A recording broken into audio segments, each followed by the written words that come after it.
À l'occasion de la sortie de mon roman Leitmotiv, je réponds à une question que vous avez été nombreux à me poser, à savoir pourquoi avoir choisi l'auto-édition.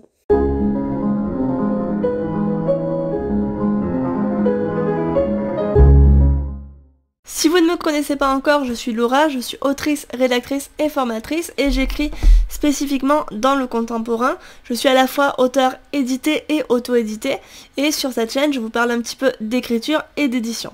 Leitmotiv, pour vous en dire deux mots, c'est un roman contemporain qui raconte l'histoire d'Arthur, un jeune qui est un peu paumé dans sa vie, qui est écrasé par le fantôme de son frère décédé et qui, en quête de stabilité, va accepter un poste de professeur à Toulouse et s'installer avec sa compagne Marie. Mais vous vous en doutez, bien ça ne va pas se passer comme prévu. Il va pas réussir à trouver sa place dans cette vie toute tracée. Et quand il va faire la rencontre de Tom, qui est un artiste excentrique, eh bien ça va révéler les manques de sa vie. Et donc ça va l'amener à toute une remise en question de la façon dont il s'est construit et dont il a construit son quotidien. Donc pour ce livre, j'ai fait le choix de l'auto-édition. On reviendra un petit peu plus tard sur les raisons qui ont motivé ce choix et également sur les avantages et les inconvénients de l'auto-édition. Je vais vous parler plus spécifiquement ici de mon expérience avec KDP d'Amazon puisque c'est la plateforme que j'ai choisie, mais il existe énormément de plateformes pour s'auto-éditer. Vous pouvez aussi décider d'être complètement indépendant et d'aller voir vous-même les imprimeurs par exemple, mais dans mon cas, c'était quand même beaucoup plus simple de passer par KDP d'Amazon.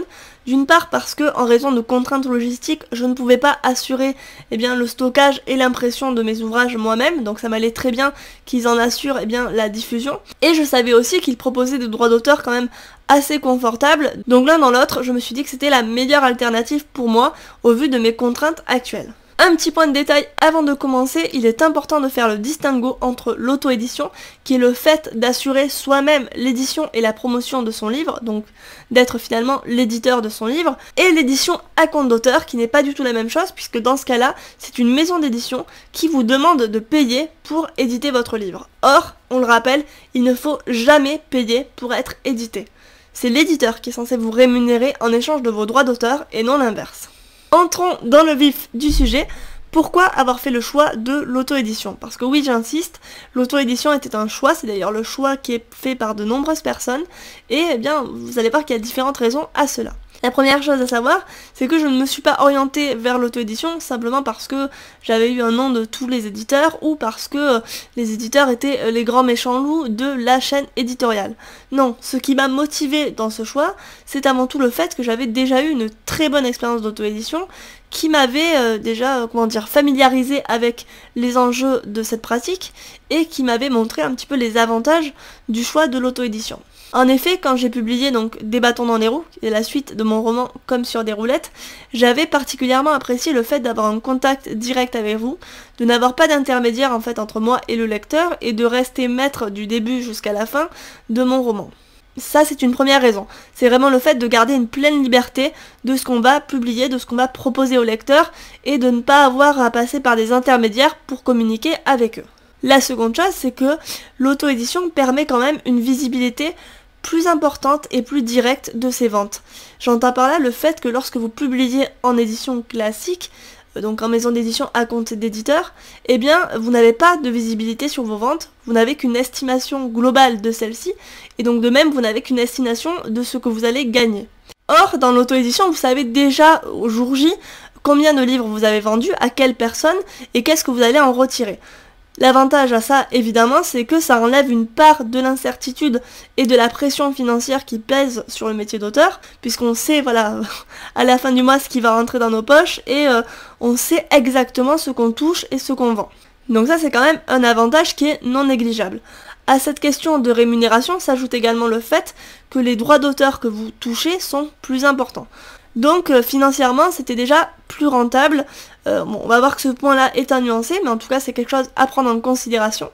Et le dernier point qui vraiment m'a motivée, moi, c'est que je suis convaincue que de la même manière que un livre a son public cible, un livre a également son mode d'édition qui lui correspond le mieux. J'entends par là le fait que certains genres littéraires, c'est le cas de la romance, c'est le cas du thriller, s'épanouissent très bien en auto-édition et finalement arrivent à trouver leur public Donc pour toutes ces raisons, j'ai considéré que le choix de l'auto-édition était pertinent pour Leitmotiv. Mais vous vous en doutez, dans l'auto-édition, il n'y a pas que des avantages, chaque médaille a son revers, et si c'est vrai que ça peut présenter des avantages en termes de rémunération et de liberté, eh bien il y a aussi une part de contraintes, on va dire. Et la première de ces contraintes, selon moi, qui est souvent dévaluée, ou en tout cas prise à la légère, c'est la charge de travail que représente le choix de l'auto-édition. Parce que, soyons clairs, quand vous choisissez d'auto-éditer votre livre, à la base, vous êtes tout seul. Ça va être à vous de fournir tout le travail que fournit d'ordinaire une maison d'édition, donc tout ce qui va être correction, maquettage, démarchage, impression. Toute cette chaîne du livre va reposer entièrement sur vos épaules. Et clairement, on n'a pas tous, et c'est bien normal, toutes ces capacités-là pour répondre aux besoins de la publication d'un livre. Pour ça, évidemment, vous pourrez être amené, et c'est ce que je vous recommande, à déléguer un certain nombre de choses à des personnes compétentes, mais du coup, là encore, il faudra prendre en considération le coût financier que cela représente. L'autre point à prendre en considération lorsqu'on décide d'auto-éditer son livre, c'est que, on l'a dit, on est seul ou presque à la barre.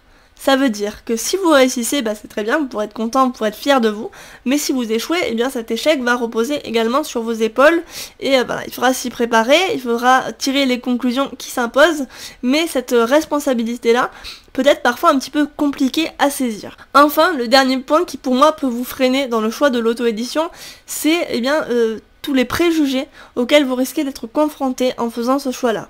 C'est-à-dire qu'on est encore aujourd'hui dans un monde qui valorise énormément l'édition à compte d'éditeur, et finalement, lorsque vous choisissez ce mode d'édition, les gens vont être extrêmement critiques avec vous, il va vous falloir faire vos preuves pour déconstruire comme ça ces préjugés, et en même temps pour arriver à vous faire une place. Ça peut être très compliqué parce que, là encore, ça demande de faire preuve de pédagogie, d'avoir les épaules solides et de fournir un travail qui soit impeccable pour éviter de ne pas amener de l'eau au moulin de ces gens-là. Donc là, ça sera à vous d'assurer le lancement de votre livre, mais aussi sa promotion sur le long terme. À noter que dans l'auto-édition, en général, les livres ont une durée de vie un petit peu plus importante qu'ils ne l'ont en librairie. Puisque le secteur des librairies est en tension permanente, il y a énormément de nouveautés, et votre livre ne reste sur les étals des libraires que quelques semaines, voire quelques mois. Alors qu'en auto-édition, vous pouvez tout à fait rattraper un début un peu désastreux et faire des ventes suivies sur le long terme. J'espère que ce tour d'horizon de l'auto-édition vous aura plu. Si vous avez des questions sur des points précis, n'hésitez pas à me les laisser en commentaire parce que je pourrais y consacrer une prochaine vidéo. Et pour le reste, je vous souhaite une bonne continuation dans vos projets. Écrivez bien et à bientôt!